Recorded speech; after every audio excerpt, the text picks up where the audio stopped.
Hello guys, welcome to techy Yasir YouTube channel. And guys finally Poco India ने अपना पहला 5G smartphone जो है इंडियन मार्केट्स में लॉन्च कर दिया है, जिसका नाम है यहाँ पर Poco M3 Pro 5G। Specs आ चुके हैं, प्राइस पॉइंट आ चुके हैं। आज की डेट में ये स्मार्टफोन आपको लेना चाहिए, नहीं लेना चाहिए, क्या कुछ आपको पहले फ्लैश सेल में ऑफर्स वगैरह देखने को मिल रहे हैं, एज वेल एज आज की डेट में क्या आपको 5G के नाम पे ये स्मार्टफोन को परचेज करना चाहिए, इससे बेटर 4G स्मार्टफोन आपको वही प्राइस पॉइंट पे मिल रहे हैं। सारी चीजों के बारे में बिल्कुल दिल से ऑनेस्टी के साथ मैं आप लोगों के साथ में शेयर करने वाला हूं, तो कर देना वीडियो को लाइक। वीडियो का लाइक का टारगेट रखते हम 3000 लाइक्स का।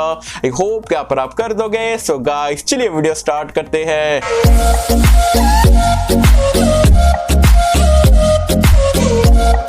फ्रेंड्स वीडियो स्टार्ट कर लेते हैं बिना टाइम वेस्ट करे फटाफट से। पहले मैं आपको स्पेक्स वगैरह बता देता हूं। बिल और डिजाइन की अगर हम बात करें, बैक में आपको ग्लॉसी टाइप का बैक पैनल देखने को मिलता है, पॉलीकार्बोनेट बॉडी है, लेकिन दिखने में फोन यहां पर काफी जबरदस्त है। डिस्प्ले यहां पर आपको 6.5 इंच का एक 90 हर्ट्ज रिफ्रेश रेट वाला डिस्प्ले मिलता है। फुल HD+ रेजोल्यूशन दिया गया, एक IPS पैनल है एंड गोरिल्ला ग्लास की प्रोटेक्शन भी यहां पर आपको देखने को मिलती है। रैम रोम की अगर हम बात करें, दो वेरिएंट में लॉन्च करा गया है, 464 और 628। हाइब्रिड सिम स्लॉट यहां पर आपको देखने को मिलता है, UFS 2.2 का स्टोरेज टाइप एंड LPDDR4X वाला रैम टाइप भी देखने को मिलता है। परफॉर्मेंस की अगर हम बात करें तो यहां पर आपको MediaTek का Dimensity 700 वाला चिपसेट मिल जाता है, जो कि 7nm टेक्नोलॉजी पे बेस्ड है, 5G चिपसेट है। एंड टू स्कोर की बात करें 3 लाख के आसपास आपको देखने को मिलती है, तो परफॉर्मेंस यहां पर आपकी डिसेंट रहने वाली है, कोई इतनी बुरी नहीं होगी।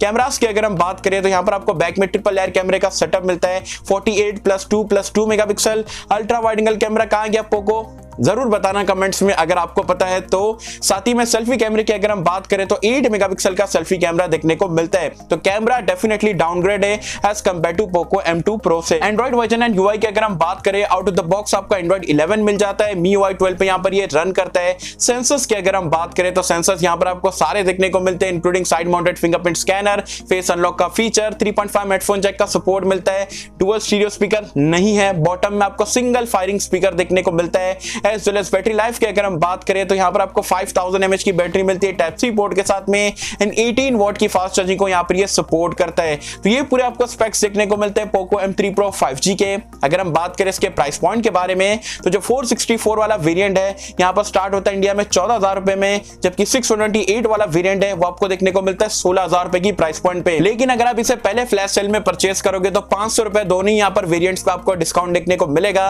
तो जो 464 वाला है वो आपको 13,500 रुपए में मिल जाएगा, जबकि 628 वाला लेते हो तो 15,500 रुपए की रेंज में आपको देखने को मिलेगा।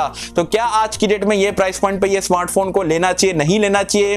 तो मेरे हिसाब से 5G को अगर आप हटा दोगे तो उसके अलावा कोई भी अपग्रेड नहीं है। इनफैक्ट मेरे हिसाब से पोको M2 Pro का ये डाउनग्रेड स्मार्टफोन है यार। अगर आप 14,000 रुपए इसमें इन्वेस्ट करो तो मेरे हिसाब से 14,500 रुपए में पोको X3 कौन सी बुरी डील है।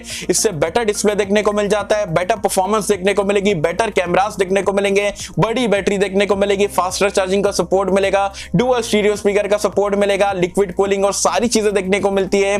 तो कोई सेंस नहीं बनता है। हाँ, अगर आप 5G के बहुत बड़े फैन हो, आपको 5G ही चाहिए एंड कम प्राइस पॉइंट पे चीपेस्ट 5G स्मार्टफोन चाहिए इंडिया का, क्योंकि 13,500 रुपए में पहले फ्लैश सेल में लोगे तो डेफिनेटली चीपेस्ट फोन है अभी तक के। करंटली अगर आप देखोगे Realme का 8 5G जो है 464 वाला 14 में मिलता है, ये भी 14 का है, लेकिन पहले फ्लैश सेल में लोगे 13.5 में मिलेगा। तो बेसिकली इनडायरेक्टली ये चीपेस्ट 5G स्मार्टफोन है इंडिया का। तो अगर आपको 5G चाहिए तो डेफिनेटली इसकी तरफ देख सकते हो। 5G के हिसाब से तो फोन सही है। अगर आप पूछोगे भाई 14,000 रुपए में ये सबसे बेस्ट स्मार्टफोन है क्या, तो बिल्कुल भी नहीं। पोको X3 जो कि यही ब्रांड के साथ में आता है, 500 रुपए और पे करोगे तो इससे फार बेटर ऑप्शन आपको देखने को मिलेगा। सिर्फ फर्क ये है कि इसमें आपको 5G मिलता है, वहां पर 4G मिलेगा, लेकिन स्पेक्स वाइज देखोगे तो पूरे के पूरे फीचर आपको पोको X3 में बेटर मिल रहा है as compare to Poco M3 Pro 5G से। तो गाइस ये थे मेरे ऑनेस्ट ओपिनियन। सिर्फ 5G चाहिए तो देखो, अदरवाइज पोको X3 हो गया, Realme 8 का 4G वाला वेरिएंट हो गया, वो इससे फार बेटर स्मार्टफोन है अंडर 15,000 रुपीज में। तो गाइस ये थे मेरे ऑनेस्ट ओपिनियन।